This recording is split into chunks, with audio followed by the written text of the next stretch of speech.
So when it comes to understanding what NLP is, the first thing is to understand that we as human beings function like a computer system. So just the way a computer system's performance is determined by its hardware, software, its applications along with its codes, similarly for us as human beings, our performance is determined by the way we interact with our own self, the way we utilize our mind, the way we communicate with ourselves, our past programming, the things we've learned, our cultural influences.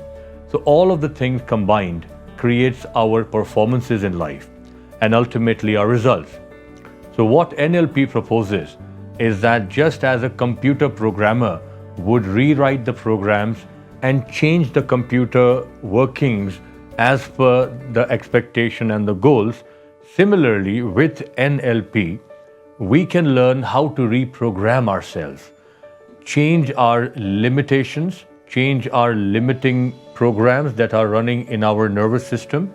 So we can also produce new programming so that we are maximizing our potential. So be it solving our problem or taking our life to the next level.